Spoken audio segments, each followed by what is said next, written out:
네, 월요일장을 앞두고 진짜 전략 함께하도록 하겠습니다. 오늘은 유진투자증권 여의도 영업부 강영현 부장 나와주셨어요. 어서 오세요. 안녕하십니까. 네, 자 이제 빅 이벤트를 보내고 네. 올해가 이제 2주밖에 남지 않았습니다. 기대는 크진 않습니다만 그래도 지난주 보면 미국 시장의 변동성 대비로는 우리 시장이 그래도 좀 나름 선방했다라는 또 네. 평가가 나오고 있습니다. 하지만 인플레이션이라든지 오미크론에 대한 우려는 여전한데 이번 주는 글쎄 이런 이슈들 가운데 어떻게 보세요? 네, 뭐 지금 언제부터인지는 모르겠는데 한국이 중국 시장하고 막 붙어서 움직이기도 하고 맞아요. 또 미국 열리기 전에는 와서 한국에서 막 매매를 하면서 한국 시장 미국 올라가기 전에 먼저 끌어올려놔서 올라가면 별 이벤트 없이 그냥 올라가고 내려가면 미리 반영하는 경우도 많이 있습니다. 맞아요. 그러니까 뭐 어쨌든 시간이 그렇게 배분이 돼서 그런 것 같고요. 어쨌든 오미크론 확산 이 경제 파급 효과 지금 월스트리트저널 오다가 봤는데 또 이제 셧다운 하겠다. 바이든 대통령도 뭐라고 하겠다라고 하고 유럽에 있는 국가들도 지금 오미크론 때문에 또 난립니다. 어쨌든 확산세가 또 셧다운으로 가게 된다고 하면 굉장히 좀 안 좋은 상황이 될 건데 이번 주는 좀 그런 거에 이번 크리스마스는 전기세하고 오미크론 걱정하면서 보내야 될 가능성이 상당히 높아졌다라고 하는 거. 이게 물류라든가 이런 생산 확대에 차질을 주는 경우가 발생하게 된다면 증시에 한 번 더 조정의 빌미를 제공할 가능성은 있겠다라는 겁니다. 기존에는 금리 10년물 금리가 안 올리고 뭐 그렇겠죠. 오미크론 또 나왔는데 금리 올린다 그러면 욕 좀 먹겠죠. 그러니까 가만히 있을 거다라고 하면서 저금리 상태를 유지하면 증시가 올라가는 그런 흐름들을 보였었는데 과연 그게 앞으로도 계속될 거냐? 이제는 경제가 좋아지면서 돈을 풀 만큼 풀었으니까 경제가 좋아지면서 실적을 끌고 올라가는 장세로 들어가야 되는데 거기서 또 오미크론이 재차 발생해서 셧다운을 만들어버릴 경우에 어떻게 될 거냐라는 걸 관심 있게 보셔야 될 것 같습니다.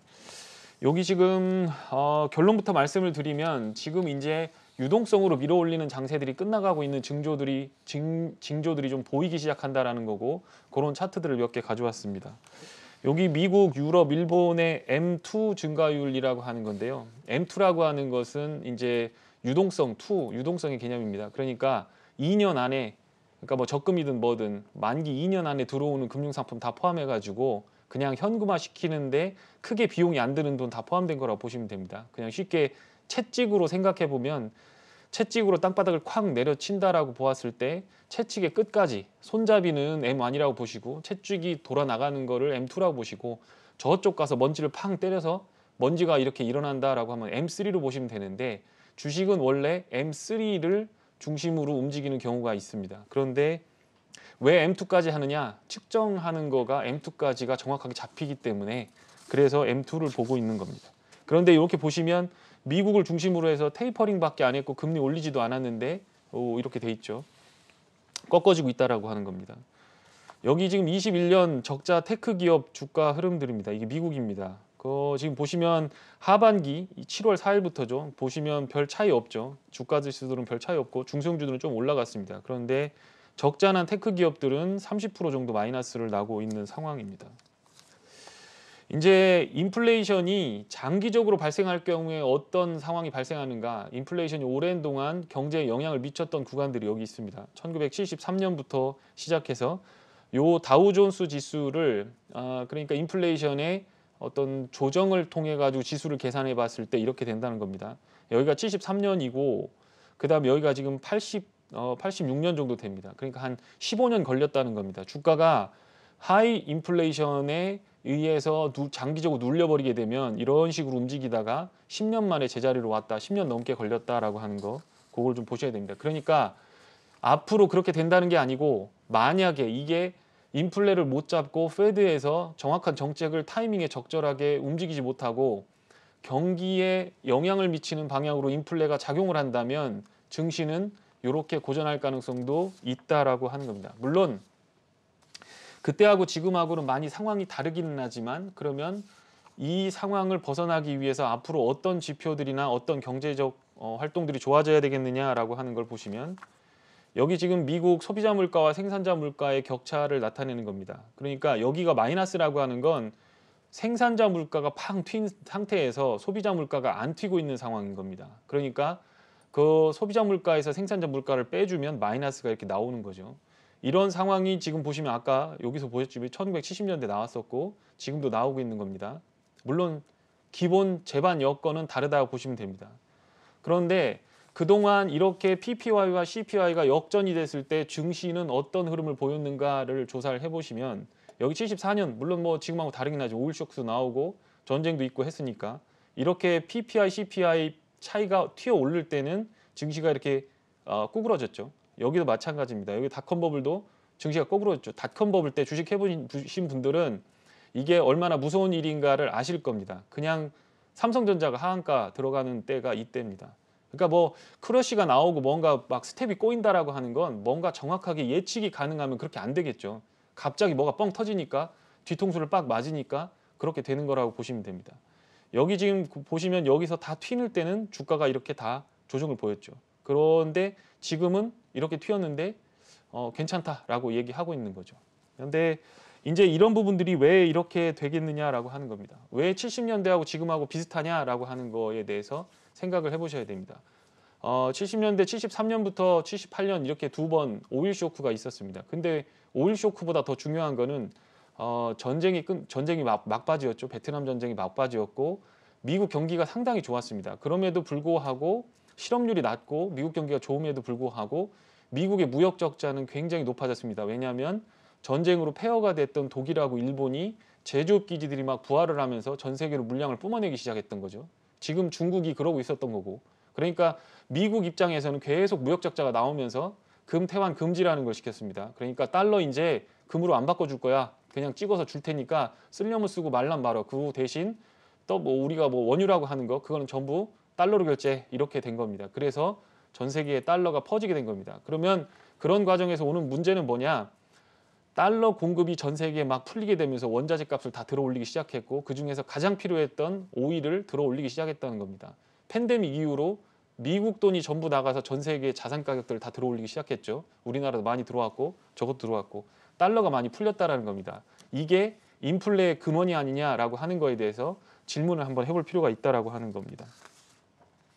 그래서 제롬 파월이 그런 얘기를 했습니다. 지금 서플라이 체인 디스럽션이다라고 하는 거예요. 그러니까 엄밀하게 말하면 제롬 파월은 이렇게 얘기한 겁니다. 내가 돈 풀어가지고 자산 인플레 나온 게 아니고 니들이 자꾸 중국하고 전쟁하고 자꾸 중국 무역 전쟁하니까 관세 때리니까 물건 들어와서 물건값이 저가로 풀려야 되는데 그거 올려서 그런 거 아니야. 그러니까 네 책임이 내 책임 아니야라고 하는 게 요 말이라고 보시면 될 것 같습니다. 그러니까 근원이 자산 가격 폭등이나 어떤 돈 때문에 그런 것이 아니고 결론적으로 얘기하면 물건들이 부족한 그런 부분들이 되는 건데 여기 이렇게 차트를 한번 보시면 최근에만 있는 일은 아니다라고 하는 거 GDP 대비 국제 무역 비중이라고 하는 거가 전반적으로 감소했습니다. 2001년도에 중국이 WTO에 가입을 하면서 국제 무역 흐름이 GDP 대비 비중에서 쭉 올라가는 추세였다가 지금 내려가고 있는데 이제 이렇게 툭 떨어지겠죠. 팬데믹 때문에 이렇게 됐고 그러니까 공장 다 국내로 불러들여라라고 하는 거가 핵심입니다. 이거는 어떤 영향을 미쳤냐면 물건 있고 없고가 중요한 게 아니고 한국 사람들이 베트남이나 중국에 가서 공장을 짓고 방글라데시에다가 신발 공장, 재벌 공장을 옮기는 건 자동화가 돼가지고 기계가 막 대신해서 사람을 뭐 양말을 뭐 대신 만들고 이게 아니라 임금이 싼 데를 찾아서 가야만 살아남을 수 있기 때문에 그렇게 간 거거든요. 예, 그렇게 된 거죠. 근데 미국이 그거 다 알면서 수십 년 전에 한 걸 일본 갔다가 한국 갔다가 이렇게 중국까지 갔던 건데 중국 물가가 다 올라버린 거죠. 임금이 다 올라버린 거죠. 그러니까 거기다 공장 지어봐야 소용이 없겠다 이렇게 생각을 하는 겁니다. 그러면서 공장들이 전부 자국 국가로 지금 가고 있는 상황인 거죠. 그런 과정에서 물건값이 튀고 임금이 튀고 있는 이런 부분들 이게 지금 인플레의 핵심이기 때문에 그렇게 되면 단기간에 인플레가 끝날 가능성은 없어 보인다라고 하는 게 투자에 있어서 한번 확인을 해봐야 되는 그런 상황이라고 보시면 됩니다. 요거는 지금 이제 독일의 전기 요금입니다. 요게 지금 오늘 보니까 이게 300유로까지 튀었어요. 1메가와트당 이렇게 되는 건데 1메가와트가 얼마인지 좀 감이 안 잡혀서 한국은 1메가와트가 얼마인가 봤더니 5만 원 정도 됩니다.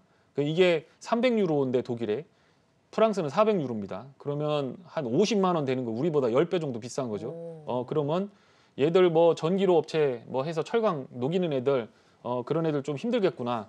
뭐 예를 들어서 현대제철의 전기로 하나 돌리는데 하루에 전기세가 8억에서 10억 정도 나온다라고 보고 그러면 그 업체들 힘들겠구나. 뭐 좀 춥다고 전기장판 한번 틀면 이제 그렇게 되면 추워 죽느냐 아니면 전기세 눌려 죽느냐 이제 그 차이를 보고 있는 거죠. 여기 이제 LA 항구 상황을 보면 됩니다. 그러니까 뭐 이게 풀린다라고 하는데 배가 지금 빙빙 돌고 있는 거예요. 정박해가지고 이 회색은 물건 내리고 있는 애들, 부두에 정박해 있는 애들입니다. 여기 애들은 조금 그 옆에 앵커에 닻을 내리고 이제 조금 있으면 들어갈 애들이 이렇게 되는 겁니다.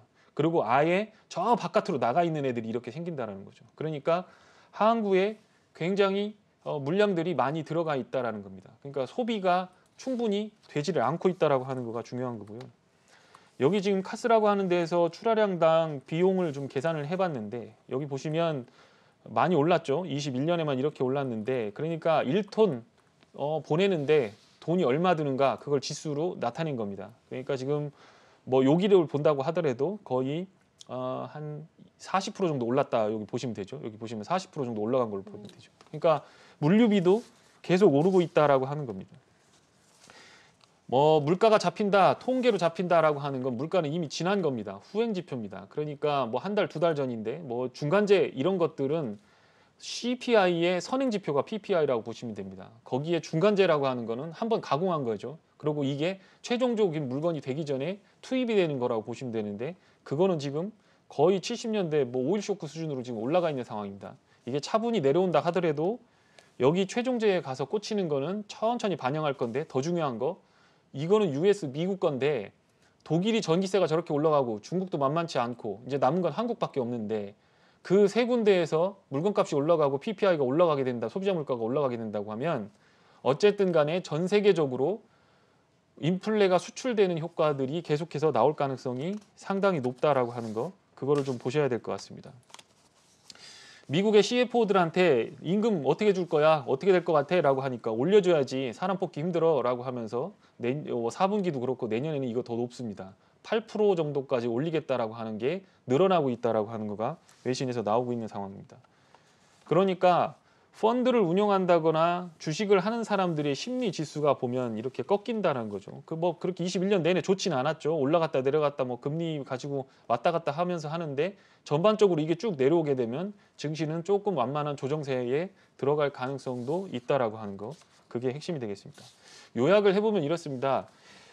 어쨌든 지금 우리가 경제 여기 전문가 여의도도 마찬가지죠. 지금 82년생 정도 되시는 분들이 이제 조금 높은 해서 이제 펀드 매니저급에서는 이제 맨 위에 계시는 분들일 텐데 인플레라고 하는 거를 경험해 보지 않은 미국도 마찬가지고 한국도 마찬가지입니다. WTO라고 하는 체제에 2001년에 중국이 가입을 하면서 전 세계로 싼 물량들을 밀어냈기 때문입니다. 그러면서 일본도 죽고 유럽도 죽고 한국도 죽었던 겁니다. 공장 돌려야 되는데 자꾸 쟤들이 싸게 만들어 버리니까 공장을 중국으로 옮기든지 아니면 문을 닫든지 그렇게 해야 되는 거고 유럽은 그래서 지금 전기세부터 시작해갖고 전부 싼 물건을 수입해서 쓰다가 팬데믹이 터졌는데 마스크 하나 만들 공장 하나 제대로 없어가지고 그렇게 고통을 겪었던 겁니다. 그러니까 앞으로 이 추세는 비용이 비록 증가하더라도 필요한 물건을 만들 수 있는 공장은 우리 영토 내로 갖고 가자라고 하는 흐름들이 계속해서 진행될 가능성이 있고 전반적으로 물건값을 올리는 흐름들이 뭐 어떻게 보면 10년, 20년에 걸쳐서 나타날 가능성이 있겠다라고 하는 거고 그 과정의 초입에서 우리가 지금 들어가고 있는 거기 때문에 여기서 물가가 튀는 거에 대해서는 조심스럽게 좀 보셔야 된다라는 거고 만약에 정책적 실수, 페드가 여기서 잘못 잡고 혹은 인프라 투자나 이런 것들이 잘못될 경우에는 증시는 조금 고통스러운 상황을 맞이할 수도 있겠다라는 거 그거가 뭐 예상을 하고 예측을 하고 점을 치는 게 아니고 그럴 가능성에 대해서도 충분히 대비를 하고 가셔야 되겠다 이렇게 좀 정리를 해드리면 될 것 같습니다. 지금 인플레이션 장기화에 대한 우려로 인해서 시장에 대해서 좀 경계감을 가지고 지켜봐야 된다라는 부분들을 이제 데이터를 통해서 쭉 짚어주셨잖아요. 근데 이제 미국 같은 경우에도 유동성을 어쨌든 좀 줄여 나가고 있고 계속해서 그 강조했었던 글로벌 그 공급망 병목 현상이 네. 그래도 나아질 수 있을 것이다라는 얘기들이 있잖아요. 이런 부분에서는 좀 희망을 찾을 수는 없나요? 그게 아까 보셨듯이 그렇게 화물선들이 그렇게 저거 하고 공장 짓는데 1, 2년은 걸리잖아요. 예. 근데 시간이 더 필요하고. 10년 걸리고 그리고 또 오미크론 나오면 공장 근로자들이 가서 공장도 짓고 빌딩도 치고 해야 되는데 뭐 셧다운이 딱 돼버리면 또 밀려버리는 거죠. 예, 그런 상황이니까 오미크론 추이는 지금 입장에서는 예전에는 델타 변이가 나오면서 금리 인상을 미룰 거야, 유동성 테이퍼링 미룰 거야 하면서 증시가 한 번 더 폭등을 했는데 이번에도 그렇게 될 거냐라고 하는 부분에 대해서는 조금 생각을 해봐야 된다.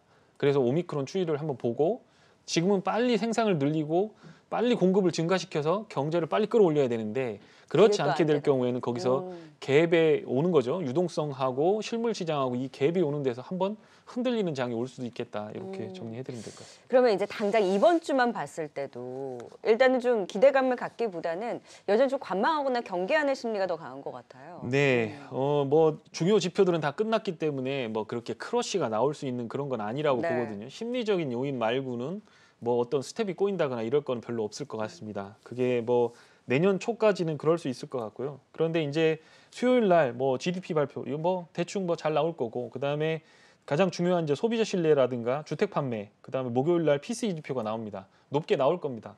높게 나올 건데 반응 안 할 수 있습니다.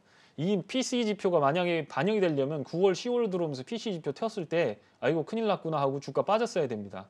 10월로 들어가면서 PPI 지표도 튀는데 반영 안 했습니다. 그러니까 인플레는 기본적으로 무시하기로 했다는 거고 제롬 파월 말 듣기로 했다고 시장이 결론을 내리고 프라이싱을 안 하고 있는 겁니다. 그런데 이건 뭐냐?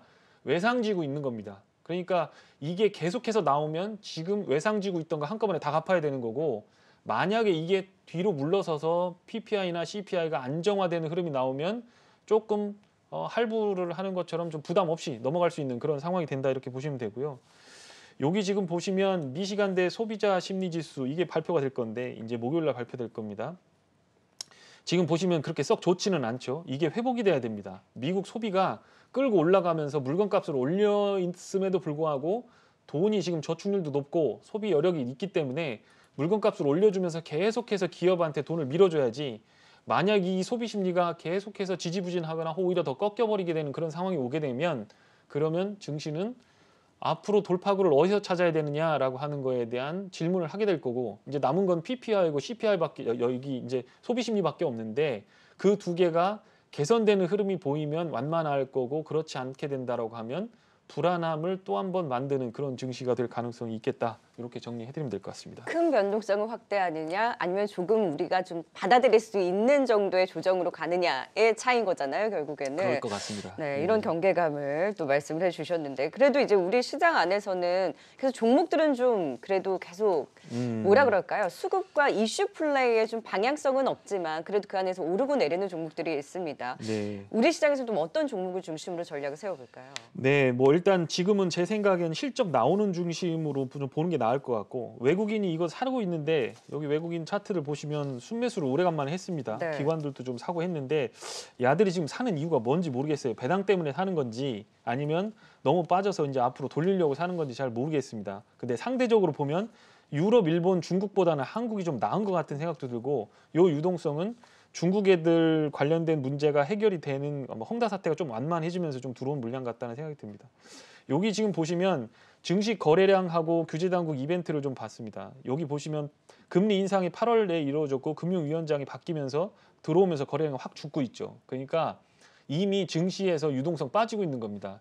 대출, 신용대출 줄여, 담보대출 줄여 이거 얘기하니까 말 한마디에 그냥 싹 1, 20%씩 돈을 걷어들인 거죠. 그러니까 앞으로 금리를 한 번 더 인상을 한다거나 3월로 가면서 계약되면서 부동산 이사철이 다가올 겁니다. 그렇게 됐을 때 증시가 어떤 효과를 맞을지에 대해서 대비를 하시고 들어가는 게 맞고 그러면 믿을 거는 실적이 되는데 이렇게 다운턴이 생길 때 증시가 빠질 때 밑에다 대놓고 마음 놓고 살 수 있는 거 1, 2년 내다볼 수 있는 거 그것 쪽으로만 좀 짐작을 해보시면서 가보시면 될 것 같고 뭐 실적 잘 나오는 쪽은 정해져 있습니다. 그러니까 자동차라든가 이런 것들 한번 보시고 폐기물이나 이런 것들은 실적 좋고 건설주도 괜찮고 철강도 괜찮은데 이제 중국 헝다 사태라든가 이런 쪽에서 해결이 되는지 한번 보시면서 차분히 밑에서 받아보시면 될 것 같고요.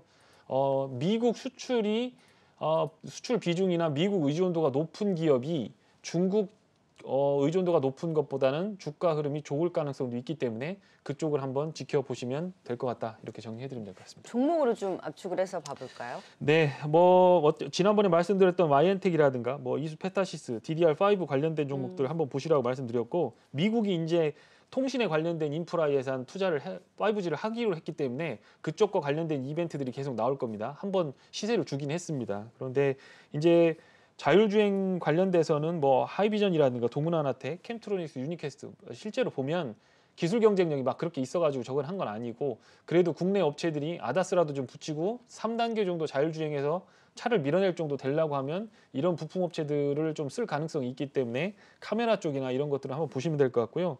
자동차 쪽에서 괜찮은 것 같습니다. 수출도 잘 되고 환율도 괜찮고 현대차가 지금 잘하고 있습니다. 그러니까 그것과 관련돼서 글로비스 한번 보시고 주가가 올라갔다가 좀 빠져 있는데 내년도에 좀 좋게 보는 뭐 미디어 쪽에서 드라마 제가 계속해서 말씀을 드리지만 변동성은 좀 크고 있는 상황이지만 제이 컨텐츠나 뉴 같은 경우는 드라마 제작이나 이런 것들이 계속될 수 있기 때문에 오미크론 때문에 조금 빠지게 되면 받아야 될 것들 항공주라든가 이런 드라마 관련된 주식이라든가 이런 것들은 장이 빠지면 추세를 보고 한번 해보시는 것도 나쁘지는 않을 것 같다 이렇게 정리해드리면 될 것 같습니다. 네, 확실히 연말 들어서는 카메라라든지 이런 자율주행 쪽에서의 모멘텀을 가져가는 종목들에 대한 선방 기대가 좀 높은 것 같습니다. 관련한 종목들 또 꼽아주셨고 최근에 이제 컨텐츠 관련 좀 변동성을 확대하고 있는데 오히려 이럴 때를 좀 기회를 보고 투자를 해보자라는 의견까지 주셨네요. 진짜 전략 함께했습니다. 지금까지 유진투자증권 강영현 부장이었습니다. 고맙습니다. 고맙습니다.